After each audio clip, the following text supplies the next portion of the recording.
No, nagsali-sali na pud ko sa issue. Nagsali-sali na pud ko sa issue sang isa ka service crew and manager diri lang lapit sa amon sa South Cotabato, guys. So karon barak-barak ko na pud ko ani nila.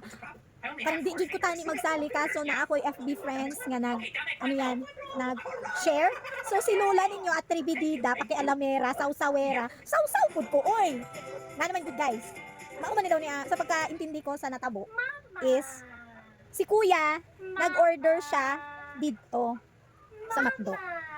Nya wala ko kabalo kung anong itong inistorya nila. Basta, ang bottom line is, gisupladahan siya sang service crew. Gisupladahan siya sang service crew. Customer siya. Ambot ba, sinaa sila'y hidwaan, naa sila'y dili siya ganahan sa service crew. But guys, kanang ginatawag good ka nagatrabaho ta? Hindi katrabaho ta guys, lalo na service crew ta. Ako no, halimbawa, nag-obra ko sa Jollibee sa any establishment. Uy, with all the smile, ako bisag di ibanahan sa imo nga customer. Uy, mag-smile ko, kay ngano. Ako ang gintagaan sang posisyon nga mag-atubang sa tao. So, it's my obligation to treat my customer nicely. Lalo na kay ate girl, ate staff manager man yan. Nag-iya pa mo sa McDo? Ano, anak man gud inyong mga attitude. Uy, bisag inyo ha pa siguro ang McDo. No kanang tawag niya. Pamaligya mo products, pamaligya nyo pagkaon, magday ng tao, nya supladahan ninyo nya. Pila sahod ana? Ha? Kung naamay problema sa inyong balay, dili na lang lagi mo magtrabaho ba? Kung lain inyo paminaw, dili na lang lagi mo magtrabaho. Kay ngano, maguba mo sa tawo, McDo sa dili lang sa South Cotabato, hindi na ako mag-mention somewhere South Cotabato basta sa unahan na namo ay taga Coronadal man ko, depende na kung asa ang may mga McDo dira nya.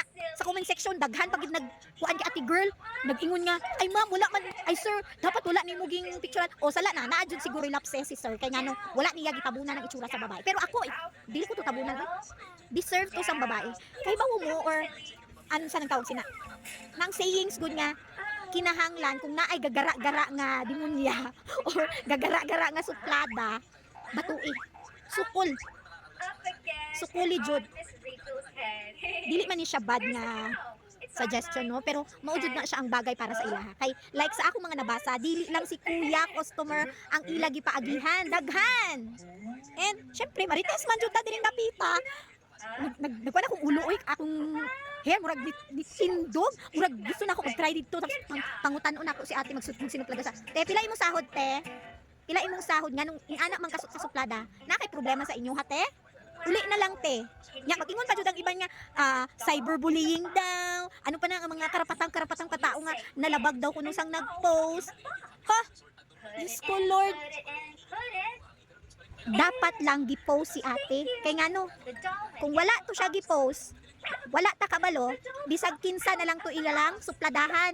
Nya maguba ang establishment wala na yung mga on dito sa McDo. Okay lang na sa inyong tag-iya sa business ninyo. Nga na ang staff ninyo. Ako ana din ako ganahan nila. Dapat i-train jud nato very well ang atong mga gina-hire na mga staff sa atong establishment. Dili mo magsinuplada oy. Kung suplada jud mo, itago ninyo na. Dito lang na ipagawa sa inyong balay. Dili na sa trabaho. Kay kung i-apply mo na sa trabaho, na tagam maguba inyong negosyo, maguba ang trabaho. Sus. Tapos living in a 2021st century. Sus. Mayo lang gani, wala kaging video, gipicturan lang ka. Tapos yan ang mga ubandera, nag-ingon yung mga cyberbullying, defamation. Gilumuon.